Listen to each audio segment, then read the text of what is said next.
Good morning बच्चों। आज आपको मैथ के क्लास 10 मैथ के चैप्टर नंबर 7 जो चल रहा है उसी का पार्ट नंबर 5 पढ़ना है। तो 4 पार्ट पढ़ा चुके हैं, उस आज पढ़ना आपको, जैसे आप पिछले क्लास में आप पढ़ चुके हैं कि त्रिभुजों की सर्वांग समता, तो वो पढ़ चुके हैं। वैसे आज आपको पढ़ना है त्रिभुजों की समरूपता के नियम या कसौटी। ठीक है, यहाँ पे है त्रिभुजों की समरूपता की कसौटी या नियम। ठीक है, इसमें 3 नियम होते हैं। ठीक है, होते कितने हैं? 3। तो पहला क्या होता है? पहला होता है कोण कोण कोण। ठीक है, दूसरा होता है भुजा कोण भुजा। और तीसरा क्या होता है? भुजा भुजा भुजा। ठीक है, जैसे देखिए पहले के लिए देखिए 2 त्रिभुज ले लीजिए।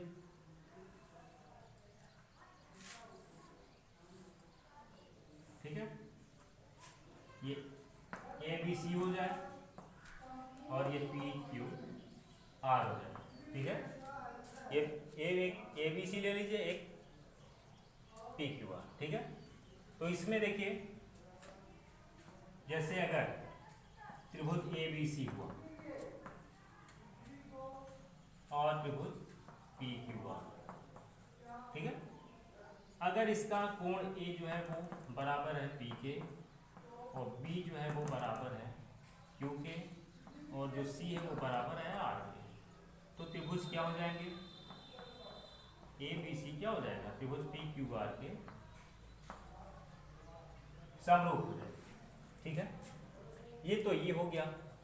अगर तीनों एक त्रिभुज के तीनों कोण, ठीक है, दूसरे त्रिभुज के तीनों संगत कोणों के बराबर है, एक त्रिभुज का तीनों कोण दूसरे त्रिभुज के तीनों संगत कोणों के बराबर है, तो वो दोनों त्रिभुज कैसे होंगे?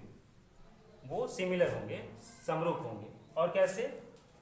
By angle angle angle. ठीक है, ये तो हो गया कोण कोण कोण से, ये हो गया। फिर आगे देखिए, ये तो पहला वाला हो गया, पहली कसौटी कोण कोण कोण की। ठीक है, अब दूसरा देखिए, दूसरा ये वाला, ये तो हो चुका। अब दूसरा देखिए भुजा कोण भुजा का। ठीक है, तो भुजा कोण भुजा, देखिए भुजा कोण भुजा मतलब कि देखिए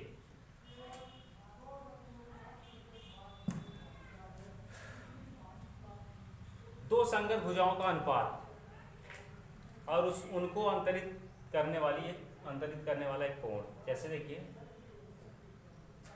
अगर A B upon P Q equal to A B upon P Q equal to A C upon P R, ये है। और कोई एक कोण ए बराबर किसके? पी के। अगर ये इस तरह है, ठीक है, तो ये त्रिभुज क्या हो जाएंगे? त्रिभुज ए बी सी सर्वांगसम हो जाएगा त्रिभुज पी क्यू आर। किस तरह? By side angle side. ठीक है, अगर जैसे 2 त्रिभुज ले लिए, उनके 2 संगत भुजाओं का अनुपात और एक कोण अगर बराबर है, ठीक है, तो दोनों त्रिभुज समरूप होंगे। कैसे? बाई साइड एंगल साइड से। ठीक है, ये तो हो गया दूसरा वाला। तीसरी देखिए, तीसरी कसौटी जो भुजा भुजा भुजा की है। ठीक है, इसमें क्या है? इसमें एक त्रिभुज के तीनों संगत भुजाओं का दूसरे त्रिभुज के तीनों संगत भुजाओं का अनुपात जो है, अब देखिए अगर बराबर है, संगत अनुपात इसमें क्या होता है, A B upon P Q बराबर B C upon Q R बराबर A C upon P R. अगर ये है, ठीक है, तो त्रिभुज दोनों क्या होंगे, त्रिभुज ए बी सी सिमिलर होंगे पी क्यू आर। कैसे, बाई साइड साइड साइड, मतलब कि भुजा भुजा भुजा कसौटी से ये या नियम से ये समरूप हो जाएंगे। तो अभी आपको आगे एक्सरसाइज में यही पढ़ना है कि दो त्रिभुज दे देगा, उसके बाद उसमें पूछेगा कि किस कसौटी से ये त्रिभुज दोनों समरूप हैं।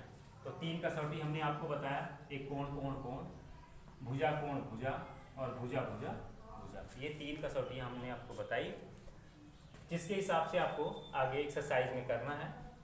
तो आप इतना समझ चुके हैं, अब आगे चलिए एक्सरसाइज में, ठीक है। अब देखिए, ये वैसे भी समान कोणिक त्रिभुज क्या होते हैं, समरूप होते हैं, पहला वाला। और जो त्रिभुज समरूप होते हैं तो उनकी संगत भुजाओं का अनुपात बराबर होता है, वो पहले ही आप पढ़ चुके हैं। और एक चीज़ देख लीजिए, जैसे कि किसी भी दो त्रिभुज, कोई भी दो त्रिभुज है, जैसे सपोज दैट यही दो त्रिभुज है, ठीक है। अगर कोई भी दो कोण बराबर है, अगर मान लो ए बराबर पी है, angle A equal to P है, और फिर मान लो बी इक्वल टू क्यू, ठीक है। अगर ये दो कोण बराबर हैं आपस में, तो जो थर्ड वाला बचता है वो ऑटोमेटिक बराबर हो जाएगा, ठीक है। ये ऑटोमेटिक बराबर हो जाएगा, क्योंकि जब आप इसको सॉल्व करके देखेंगे, क्योंकि त्रिभुज के तीनों अंतःकोणों का योग 180 अंश होता है, ठीक है, दोनों का। तो जब हम C का मान यहाँ से 180 डिग्री करके तीनों का योग करके निकालेंगे, जैसे क्या है कि angle A plus B plus C equal to 180 degree, तो वहाँ C इक्वल टू क्या हो जाएगा आपका, जैसे angle A plus B plus C equal to 180 degree है, तो यहाँ से एंगल C इक्वल टू क्या हो जाएगा, 180 डिग्री माइनस एंगल क्या, ए प्लस बी, ठीक है, ये हो गया। अब उसके बाद ये तो C हो गया। अब देखिए यहाँ से दूसरे वाले में angle P plus Q plus R, ठीक है, इक्वल टू 180 डिग्री। अब यहाँ से R की वैल्यू देखिए आप, angle R equal to 180 degree minus angle P plus Q, ठीक है, P प्लस क्यू हो गया। अब जरा आप ये बताओ, angle R equal to 180 degree minus, यहाँ से P देखिए A के बराबर है, यहाँ A लिख सकते हैं हम, एंगल A, और जो Q है वो R इसके B के बराबर है, यहाँ B हो गया, ठीक है।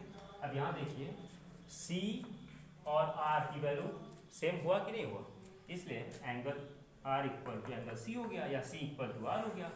तो अगर दो ही कोण दिया है, जैसे कोई भी त्रिभुज है, दो कोण दिया हुआ है, ठीक है, जैसे ये, तब इसको हम डायरेक्ट कर देंगे कि जो ये त्रिभुज है, त्रिभुज कौन सा, ए बी सी, और त्रिभुज सिमिलर हो जाएगा, त्रिभुज पी क्यू आर की। वो कैसे, वो इस तरह, या एंगल एंगल लिख सकते हैं, ठीक है, ऐसे डायरेक्ट आप एंगल एंगल लिख सकते हैं, ठीक।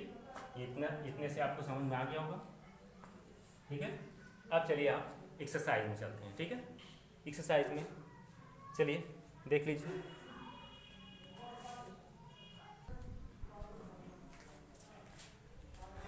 आगे देखिए बच्चों, एक्सरसाइज अभी आपको हमने बताया कि 7.3 का, चलिए देखिए 7.3 हमने यहाँ लिखा है।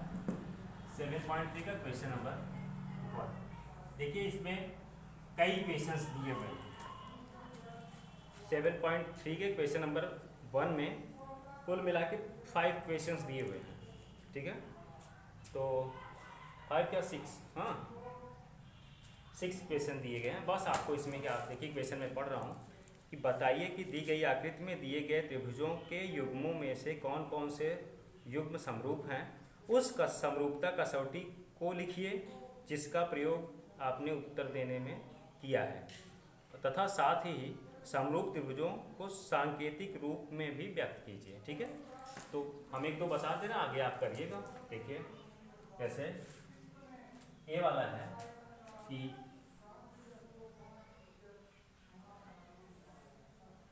ये ए है, बी है और ये सी है, और ये 60 डिग्री हो गया, और फिर ये 80 डिग्री हो गया, और ये 40 डिग्री हो गया।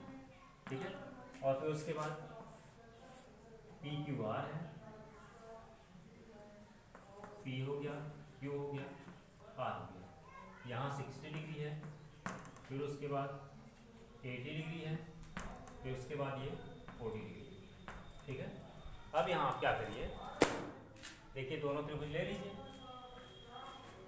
त्रिभुज ए बी सी और त्रिभुज पी क्यू आर में। अब सांकेतिक रूप में दिखाना, सांकेतिक रूप में, तो देखिए एंगल ये क्या है, वो किसके बराबर है, पी के। क्यों, दोनों 60 डिग्री हैं, है कि नहीं है। फिर देखिए एंगल जो बी है वो इक्वल टू क्यू है, क्यों, 80 डिग्री है दोनों। ठीक है, और सी क्या है, वो इक्वल टू आर है, क्यों, 40 डिग्री है ना। तो इसलिए क्या हुआ, त्रिभुज ए बी सी सिमिलर हुआ P Q R.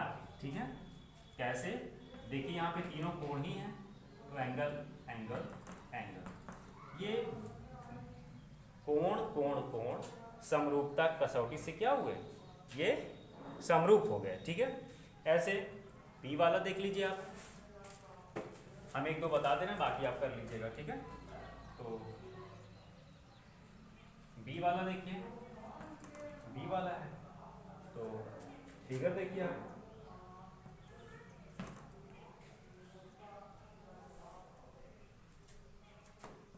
A B और ये सी है, और ये 2 है, और ये 3 है, और ये 2.5। फिर आगे है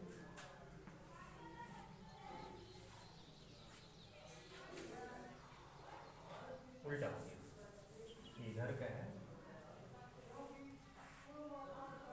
ये पी हो गया, और ये क्यू हो गया, ये आर हो गया, और ये आपका 6 हो गया, 5 हो गया, और ये 4 हो गया।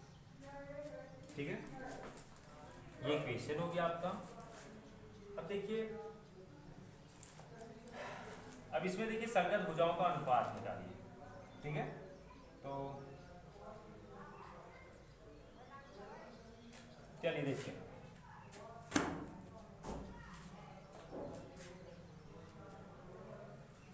देखिए इसमें संगत भुजा कौन कौन सी दिख रही है, ये जो है इसके संगत दिख रहा है, ये जो है इसके संगत दिख रहा है। ठीक है, और ये जो है इसके संगत दिख रहा है। ठीक है,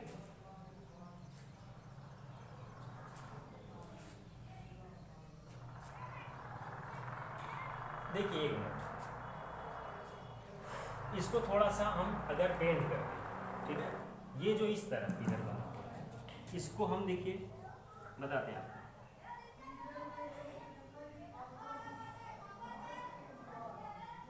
यहाँ ऊपर क्यू कर दें, यहाँ आर कर दें, यहाँ पे पी कर दें। ठीक है, ये 6 हो गया, ये 4 हो गया, ये 5 हो गया। अब देखिए आप इसको और इसको लीजिए। ठीक है, देखिए त्रिभुज किसमें, ए बी सी, और अब यहाँ देखिए आप क्यू आर पी में लिखेंगे, क्यू आर पी में। देखिए पहले निकालिए, A B upon Q R, A B कितना है 2 अपान क्यू आर कितना है 4, तो ये 2 बन जाए, 2 2 1/2 आया। फिर आप निकालिए बी सी, ये बी है आपका, B C upon R P, अब इसका निकालिए 2.5 अपान 5। अब इसको आप जब कट करेंगे तो 2.5 बन जाए 2.5 2 सा, ठीक है, 1/2 आ गया। फिर देखिए लास्ट वाला ए सी अपान क्यू पी, ठीक है। अब यहाँ देखिए 3/6 इक्वल टू 1/2 हुआ कि नहीं। अब देखिए यहाँ से हमने क्या पाया कि A B upon Q R equal to B C upon R P equal to A C upon Q P, ठीक है। अब आप खुद बता सकते हैं कि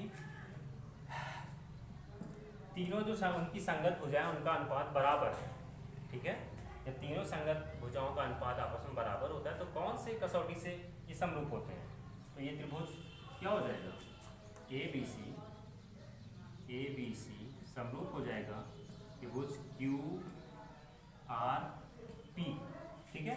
कैसे, बाई साइड साइड साइड, ठीक है। यही आपको बताना है, ठीक है। तो पहला क्वेश्चन ये इस तरह नोट कर लीजिए, बाकी इसमें जो बचता है उसको आप बाकी कर लीजिएगा, ठीक है। इतना आप करिए।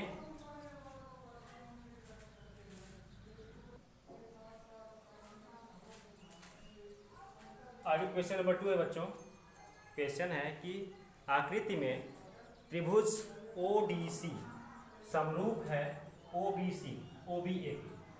त्रिभुज ODC सिमिलर है OBA के, ठीक है। और फिर क्या दिया हुआ है कि angle BOC equal to 125 degree, और क्या है, और angle CDO equal to 70 degree है, ठीक है।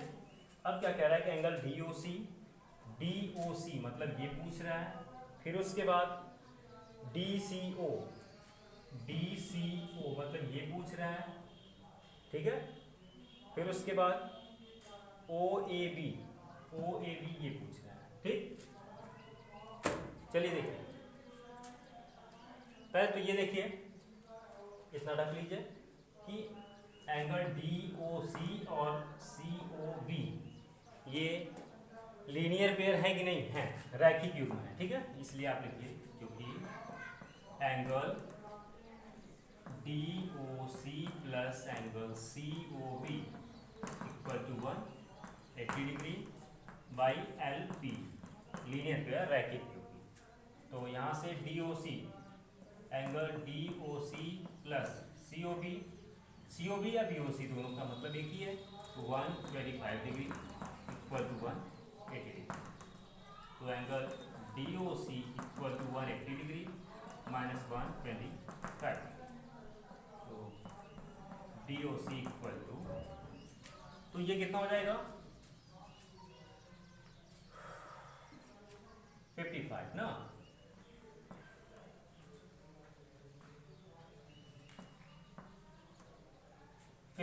ठीक, ये आपका आ गया क्या, DOC तो आ गया। अब आगे DCO आपको लेना है, DCO और OAB। अब आप देखिए तो कौन सा, ये वाला मतलब कि जब देखिए त्रिभुज किसमें, त्रिभुज DOC में देखिए त्रिभुज के तीनों अंतःकोणों का योग कितना होता है, 180 अंश होता है। यहाँ पे कितना हो गया 55, ठीक है। तो हम डायरेक्ट देखिए कर दे रहे हैं कि इतना प्लस इतना प्लस इतना इक्वल टू कितना हो जाएगा 180 डिग्री, ठीक है। तो हम डायरेक्ट देखिए लिख रहे हैं 70 डिग्री प्लस 55 डिग्री प्लस जो निकालना है angle DCO equal to 180 degree, ठीक है। ये दोनों जोड़ दीजिए, तो डायरेक्ट हम कर दे रहे हैं DCO equal to 180 degree minus 12, ठीक है। ये इतना हो गया, मतलब कि इसको इन दोनों को जोड़ के, ठीक है, दोनों जोड़ के हमने इस तरफ ट्रांसफर कर दिया। तो एंगल डी सी ओ, डी सी ओ की वैल्यू कितनी आई, मतलब ये भी तो 55 आया। जब इसको हम इसमें से घटाएंगे ये भी 55 आ गया। तो चलिए एक और निकालना है, कौन सा, ये निकालना है, ठीक है, ये निकालना है। तो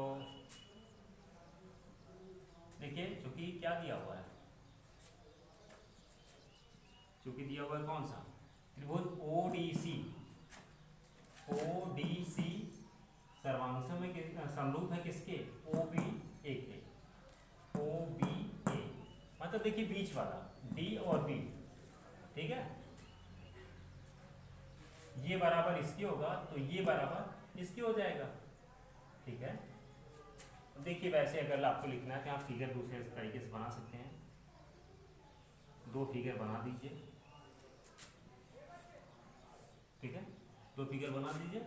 यहाँ ओ डी सी लिखिए, फिर आगे यहाँ पे ओ बी ए लिखिए, ठीक है, ये लिख दीजिए। उसके बाद यहाँ से इस ओ की वैल्यू कितनी है, ये 55 है, ठीक है, तो ये भी हो जाएगा 55 ही। फिर उसके बाद डी की वैल्यू 70 है, फिर उसके बाद सी की वैल्यू 55 है। तो देखिए अब ये चूंकि क्या है, ये सिमिलर है, ठीक है, तो कौन सा कोण पूछ रहा है, ये वाला कोण पूछ रहा है, ये किसके सिमिलर होगा, इस वाले त्रिभुज में किसके होगा, सी के सिमिलर हो जाएगा। देखिए ये बराबर ये होगा कि नहीं, ये भी दोनों सिमिलर है, तो ये इसका करस्पॉन्डिंग ये है, तो ये अब डायरेक्ट लिखेंगे कि एंगल, एंगल क्या, angle O A B, angle O A B, O A B equal to हो जाएगा एंगल डी सी ओ, ठीक है, डी सी ओ, ठीक है। तो यहाँ angle O A B equal to कितना हो जाएगा, 55, ठीक है, ये नोट कर लीजिए, ठीक, नोट करिए।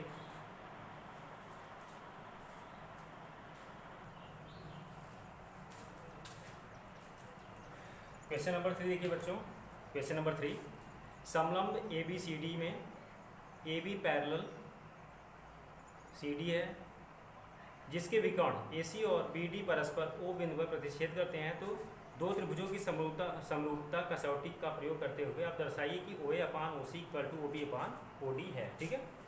अब देखिए दिया क्या हुआ है कि समलंब चतुर्भुज ए बी सी डी में के विकर्ण ए सी और बी डी परस्पर बिंदु ओ पर प्रतिच्छेद करते हैं, मतलब एक दूसरे को, ये ए बी सी डी समलंब है, समलंब का मतलब ऐसा चतुर्भुज जिसकी समभुजाओं का एक यूं परस्पर समांतर होता है, मतलब ए बी और सी डी यहाँ पे पैरेलल है, ठीक है। तो ये ए सी और बी डी इसके डायगोनल है, विकर्ण, ठीक है, एक दूसरे को यहाँ पे इंटरसेक्ट कर रहा है, काट रहा है। अब क्या कह रहा है कि आप सिद्ध कीजिए कि ओ ए अपान ओ सी इक्वल टू ओ बी अपान ओ डी, ठीक है। अब देखिए लीजिए त्रिभुज कौन सा, त्रिभुज ओ सी डी और त्रिभुज ओ बी ए या ओ ए बी, ठीक है। चलिए अभी क्या प्रूव हो रहा है वो हम आपको बता रहे हैं। देखिए A B parallel C D है कि नहीं है, तो ये ए सी ट्रांसवर्सल लाइन हुई, इसलिए 1 इक्वल टू 3 हो जाएगा, एंगल 1 इक्वल टू एंगल 3, क्यों, अल्टरनेट इंटीरियर एंगल, अंतः का अंतर कोण। फिर देखिए 2 इक्वल टू 4 हो जाएगा, क्यों, इसी वजह से कि ये भी एक पीरियड देखा है और ये इक्वल टू ये। अब देखिए ये एंगल और ये एंगल, ये कैसे एंगल लग रहे हैं, वर्टिकली अपोजिट एंगल, शीर्षाभिमुख कोण, इसलिए आप लिख सकते हो एंगल, इसको हम 5 मान ले रहे हैं, इसको 6, तो यहाँ लिख दे रहे हैं एंगल 5 इक्वल टू एंगल 6, क्यों, वर्टिकली अपोजिट एंगल, क्यों, शीर्षाभिमुख कोण, ठीक है। तब क्या हुआ, त्रिभुज, देखिए त्रिभुज ओ सी डी सिमिलर हुआ किसके, त्रिभुज कौन सा, OCD, ठीक है, OCD, OCD और फिर O, फिर उसके बाद कौन सा AB, OAB, ठीक है। तो ये कैसे हुआ, तीनों एंगल ही है, इसलिए एंगल एंगल एंगल, ठीक है। अब चूंकि क्या लिखेंगे, चूंकि समरूप त्रिभुजों के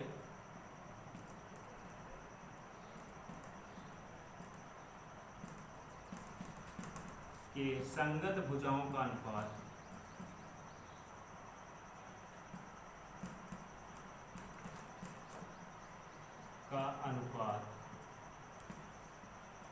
बराबर होता है, ठीक है। अब इसलिए देखिए